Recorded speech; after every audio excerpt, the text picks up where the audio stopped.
Bismillahirrahmanirrahim. Assalamualaikum warahmatullahi wabarakatuh.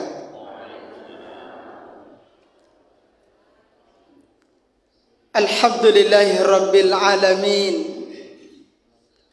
Wassalatu wassalamu ala asyrafil anbiya'i wal mursalin wa ala alihi wa ashabihi ajma'in.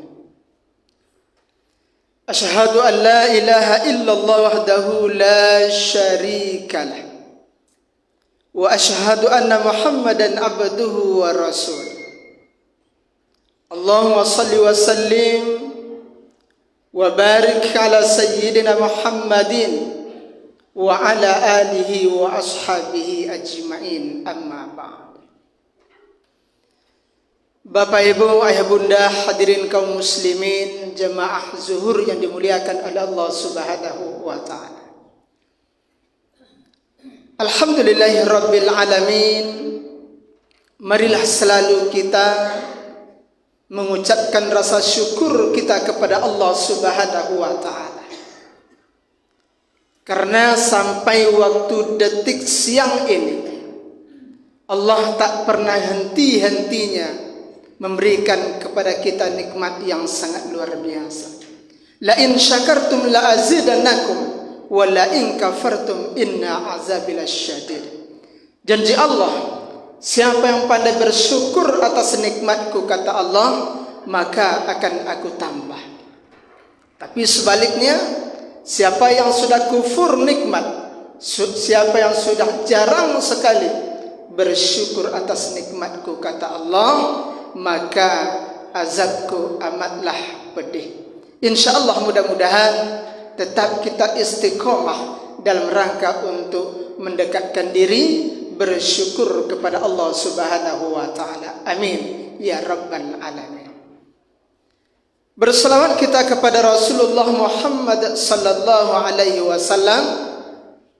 Allahumma salli ala sayyidina Muhammad wa ala ali sayyidina Muhammad. Assalamu alayka ya Rasulullah.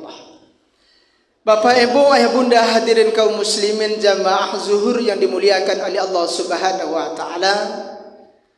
Berawal kita dari sebuah firman Allah Subhanahu wa taala. Kita ambil sebuah ayat surah Al-Hujurat pada ayat yang ke-10. Na'udzubillahi minasyaitonir rajim. Bismillahirrahmanirrahim. Innamal mu'minuna ikhwah fa aslihu baina akhawaykum wattaqullaha la'allakum turhamun. Sadaqallahu azim. Bapak Ibu yang bunda, hadirin kaum muslimin yang dimuliakan oleh Allah Subhanahu wa taala, Allah menegaskan kepada kita sesungguhnya orang-orang mukmin itu adalah bersaudara. Dan apabila terjadi sebuah perselisihan di antara satu dengan yang lain, antara umat muslim yang satu dengan muslim yang lainnya, maka kewajiban bagi kita sesama muslim, sesama orang-orang beriman adalah untuk mengakurkan mereka kembali, untuk menyatukan mereka kembali, untuk mengikat tali persaudaraan kembali. Kalaulah itu yang kita lakukan, insyaallah kita semua akan mendapatkan orang-orang yang beruntung di sisi Allah Subhanahu wa taala. Amin ya rabbal alamin. Bapak Ibu, ayah bunda, hadirin kaum muslimin yang dimuliakan oleh Allah Subhanahu wa taala. Memetik sebuah firman Allah Subhanahu wa taala surah Al-Hujurat ayat 10 ini, bahwa sesungguhnya siapapun di antara kita, innamal mu'minuna ikhwah, sesungguhnya semua kita adalah bersaudara. Siapapun kita, dimanapun kita berada, selagi berlafazkan dengan kalimat la ilaha illallah, itu adalah saudara kita. Ini juga hadirin kaum muslimin yang terjadi pada akhir-akhir saat ini. Bagaimana dengan saudara-saudara kita sesama muslim?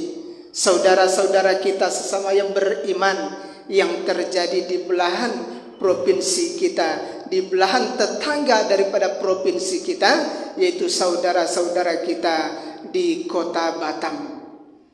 Apa yang terjadi hadirin kaum muslimin? Ketika adanya perseteruan, ketika adanya perselisihan di antara mereka, sudah terpanggilkah kita orang-orang yang beriman, meskipun kita tidak berada di kota Batam ataupun di Pekanbaru ataupun di kota manapun, selama kita satu kalimat la ilaha illallah, mereka adalah saudara-saudara kita. Hadirin kaum muslimin, menangis rasanya ketika kita melihat bagaimana penderitaan, bagaimana situasi yang mereka hadapi pada saat sekarang ini. Akankah ini yang dikatakan oleh Rasulullah sallallahu alaihi wasallam di dalam sebuah hadis riwayat Abu Daud dan Ahmad? Rasulullah sallallahu alaihi wasallam bersabda, beliau meriwayatkan, pada suatu saat nanti, kata Rasulullah, di akhir zaman nanti akan muncul semua umat manusia itu, mereka akan bersatu padu untuk mengepung agama Islam itu. Mereka akan berdatangan dari segala penjuru, dari barat, timur, utara, selatan. Mereka akan bersatu padu dalam rangka untuk mengepung dan mengalahkan agama Islam kita ini.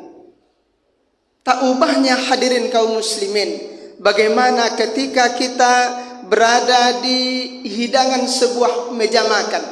Ada yang dari depan, belakang, kiri, kanan, fokus dalam rangka untuk menghadapi hidangan di meja makan tersebut.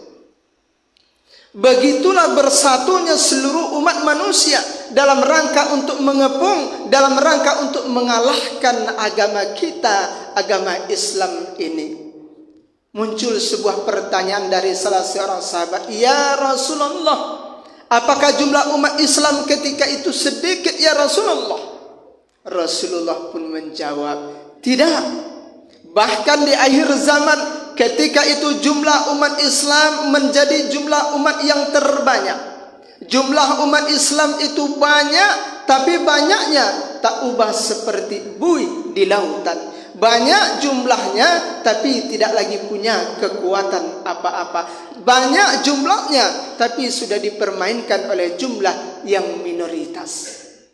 Hadirin kaum muslimin, mari kita muhasabah diri kita kembali. Sudah sebesar apapun tingkat keimanan kita kepada Allah Subhanahu wa taala, maka ketika ada saudara-saudara kita yang berselisih paham, mestinya kita ikut juga untuk mendamaikan mereka. Hadirin kaum muslimin, maka ketika umat Islam itu ketika itu sudah dikepung, jumlah umat Islam begitu banyak tapi tidak bisa berbuat apa-apa. Karena ketika itu Allah Subhanahu wa taala memberikan kekuatan dan tidak merasa getar lagi kepada musuh-musuh Islam itu ingin mencabik-cabikkan umat Islam ini. Sudah muncul kekuatan bagi musuh-musuh Islam tidak merasa takut kembali. Mereka sudah berani untuk menyerang agama Islam kita ini. Subhanallah. Karena apa? Ketika itu kata Rasulullah, umat Islam itu dijangkiti oleh sebuah penyakit. Inilah yang disebut dengan penyakit al-wahab. Apa itu penyakitnya? Cinta terhadap dunia dan takut merasakan kematian.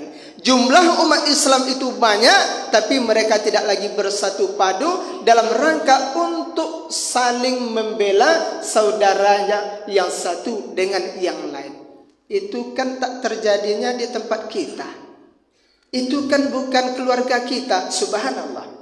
Maka di dalam ayat lain Allah tegaskan, "Ya ayyuhan nas, inna khalaqnakum min zakarin wa unsa wa ja'alnakum syu'uban wa qabaila lita'arafu."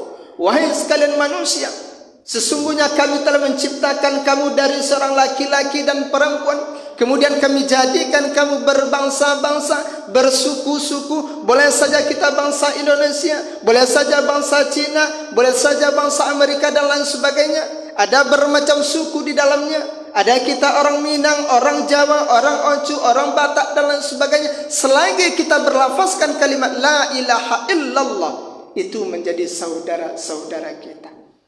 Hadirin kaum muslimin, ini sebuah renungan bagi kita. Kullu nafsin za'iqatul maut. Suatu saat nanti kita akan pasti kembali akan mengalami yang namanya kematian. Maka ketika ini terjadi di hadapan kita, sudah sebesar apa kekuatan kita dalam rangka untuk berbuat kebajikan, dalam rangka untuk membantu saudara-saudara kita.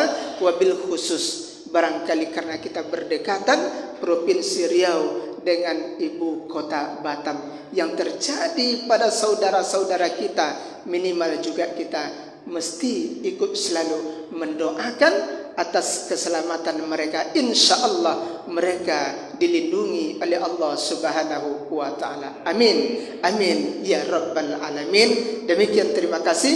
Wabillahi taufiq wal hidayah. Wassalamualaikum warahmatullahi wabarakatuh.